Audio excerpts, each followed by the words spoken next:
Welcome family back again a new video.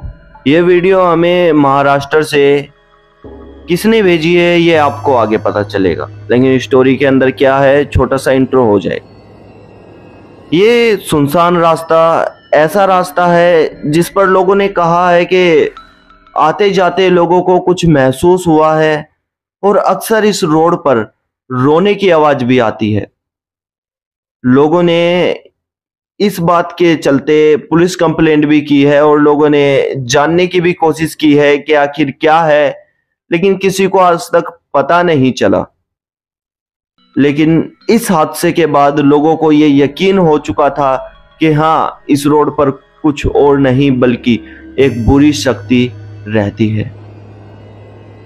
इस video में दो किरदार सामने आए हैं, जिन किरदारों के बारे में हमें उस रोड पर चलने वाले एक आदमी ने बताया है, जिसका नाम अमन था। अमन ने हमें ये स्टोरी भेजी है। ये स्टोरी राज और गोपाल की है।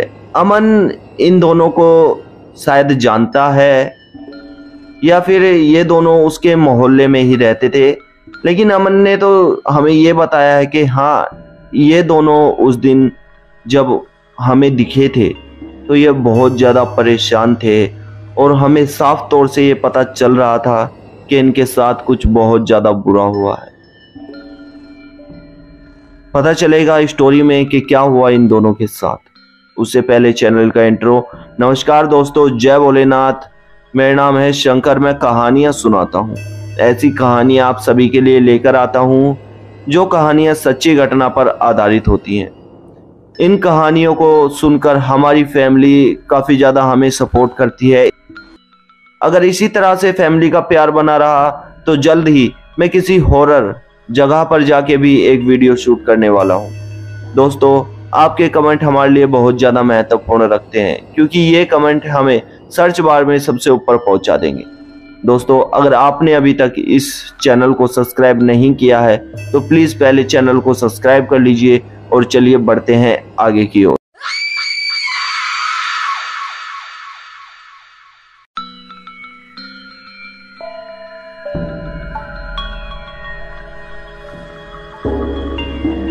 महाराष्ट्र में रहने वाले ये दो दोस्त राज और गोपाल, ये दो दोस्त अक्सर रात को बाहर घूमते फिरते हैं, क्योंकि ये महाराष्ट्र में काम भी करते हैं और महाराष्ट्र में पढ़ते भी हैं।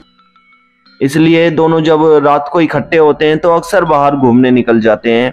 इनकी जॉब 10 बजे के आसपास ख़त्म होती है। खाना पीना खाकर जब ये बाहर घूमने निकलते हैं तो 11:30-12 का टाइम इनको अक्सर हो जाता है। आज दोनों बाहर निकलकर अपने अपने फ़ोन पे बात करते हुए अपनी अपनी गर्लफ्रेंड से, फैमिली से, किसी से भी, हम यहाँ नाम नहीं लेंगे किससे, क्योंकि हमें पता भी नहीं है कि वो किससे बात कर रहे थे, क्योंकि ये स्टोरी हमें अमन ने भेजी है। अपने फ़ोन पे बात करते हुए थोड़ा दूर निकल जाते हैं। उन्होंने ये सुना था कि इस रोड पर किसी बुरी शक्ति का साया है, किसी बुरी शक्ति का साया है। ये दोनों उस रोड पर इसी तरह से टहल रहे थे और आपको पता ही है कि जो प्यार में होते हैं वो फ़ोन पे अक्सर बात करते हुए ज़मीन पर बैठ के कुरेदने लगते हैं, कभी किसी दीवार पर खड़े होकर कुरेदने लगते हैं। देखा होगा आशिकों को। इसी तरह से राज एक दीवार के पास खड़े होकर उस दीवार को कुरेदने लगता है। दूसरी तरफ से गोपाल उसी रोड पर बैठा हुआ था, रात के मौसम का नज़ारा ले रहा था।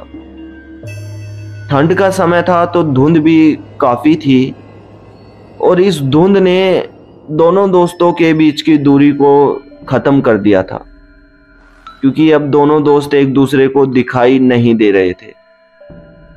इतना कोहरा होने के बावजूद भी दोनों एक दूसरे से अलग बैठे हुए थे।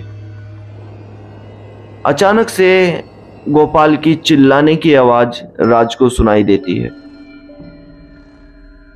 राज इस आवाज को सुनकर घबरा तो जाता है, लेकिन राज सोचता है कि अक्सर गोपाल मुझसे मजाक करता है, तो शायद ये गोपाल का मजाक है। राहुल फोन पे ही लगा रहता है।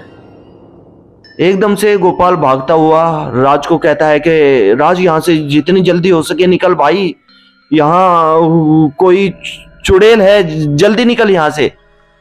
राज कहता है कि अबे पागल हो गया कि क्यों डरा रहा है, लोगों ने वैसे ही यहाँ पर कहा है कि बुरी शक्ति है।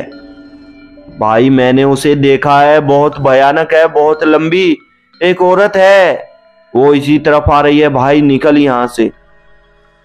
राज और गोपाल दोनों वहां से भागना तो ना कहूंगा, जल्दी जल्दी चलना शुरू कर देते हैं। जल्दी जल्दी चलते हुए दोनों को महसूस हो रहा था कि हम इतनी स्पीड से चल रहे हैं, 2-1 मिनट में हम इस रोड को पार कर देंगे और बस्ती की तरफ बढ़ जाएंगे। लेकिन दोनों को चलते हुए करीब 15 से 20 मिनट हो चुकी थी, दोनों से वो रोड पार नहीं किया जा रहा था। अब चलने की स्पीड दौड़ने में बदल गई है। ठंड के समय पे दोनों दोस्त पसीना पसीना हो चुके हैं और चिल्ला रहे हैं, आवाज मार रहे हैं, लेकिन उनकी आवाज सुनने वाला कोई नहीं है। दोनों को महसूस हो रहा है कि कोई उनके आसपास से गुजर रहा है।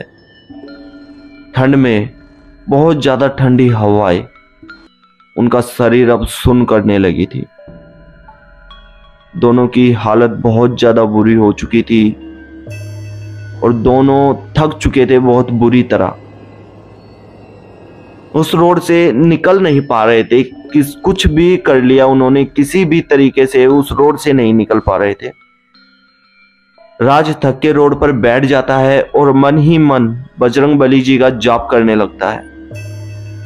बजरंगबली जी का जाप करते करते गोपाल राहुल से कहता है, राज राज खड़ा हो यार, देख हम बस्ती के बीच में हैं। राज जब अपनी आंखें खोलता है तो वो दोनों बस्ती के बीच खड़े थे। उनके हल्ला मचाने की वजह से लोग वहां इकट्ठे हो चुके थे, कुछ 10-12 लोग इकट्ठे हो चुके थे, जिनमें से एक अमन भी था। लोग उनसे पूछते हैं कि क्या हुआ तुम्हारे साथ, क्योंकि उनके चेहरे पर काली लगी हुई थी, मानो किसी ने राख उनके चेहरे पर लगा दी हो, उनको किसी ने परेशान बहुत ज्यादा किया था, उनके कपड़े भी पसीने में भीग चुके थे। लोगों को वो अपने साथ बीती हुई सारी बातें बताते हैं। लोग समझ जाते हैं कि ये उसी आत्मा का काम है जो उस रोड पर रहती है। लोगों ने राज और गोपाल को बताया कि यहाँ पर काफी सालों पहले एक औरत एक ट्रक के सामने आकर गुजर गई थी, अपनी जान दे दी थी, जिसके बाद से इस रोड पर उस औरत की आत्मा अक्सर भटकती है। दोनों बेहद ज्यादा डर चुके थे। लोगों ने जब ये बात राज और गोपाल को बताई तो दोनों काफी ज्यादा घबरा गए थे। दोनों घर जाते हैं। घर जाने के बाद भी इन्हें महसूस हो रहा था कि कोई इनके आसपास है, कोई इन्हें परेशान करने की कोशिश कर रहा है, कोई इन्हें पोजेस करने की कोशिश कर रहा है। लेकिन दोनों हिम्मत जुटाकर घर में बैठकर हनुमान चालीसा का पाठ पढ़ने लगते हैं। हाँ, ये बात मुझे अमन ने बताई है, क्योंकि अगले दिन भी वो उसी बस्ती में आए थे, उसी जगह आए थे जहां वो उस रात को आकर रुके थे। दोनों ने लोगों को बताया कि उनके साथ क्या हुआ था ठीक तरीके से और उन दोनों को अब क्या उपाय करना पड़ेगा। लोगों ने बताया कि तुम मंदिर जाओ, शुद्धिकरण करा लो, सब ठीक हो जाएगा। अमन भी उनके साथ गया था। उस मोहल्ले से करीब 6 या 7 आदमी उन लड़कों के साथ गए थे। आज बिल्कुल ठीक हैं दोनों। और अमन ने जब मुझे ये स्टोरी भेजी तो अमन ने बताया कि अब अक्सर वो इस मोहल्ले में दिखाई देते हैं। स्टोरी कैसी लगी? हाँ, छोटी थी और बड़ी स्टोरीज आई है मेरे पास, मैं आपको सुनाऊंगा। नेक्स्ट स्टोरी काफ़ी ज़्यादा बड़ी होगी। तो दोस्तों, ये स्टोरी कैसी लगी कमेंट सेक्शन में ज़रूर बताइएगा। अगर आपको स्टोरीज में किसी भी तरह की कोई कमी लगती है तो हमें कमेंट सेक्शन में आप बता सकते हैं। हम अपनी कमियों को ठीक करने की पूरी कोशिश करेंगे। दोस्तों, हम आपको इतना ही कहना चाहते हैं कि आपका सपोर्ट हमारे लिए बहुत ज़रूरी है, क्योंकि हमें आगे ले जाने के लिए आपका सपोर्ट हमें सबसे ज़्यादा महत्वपूर्ण रखता है। नमस्कार दोस्तों, जय भोलेनाथ। मेरा नाम है शंकर। मिलते हैं अगली कहानी में।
you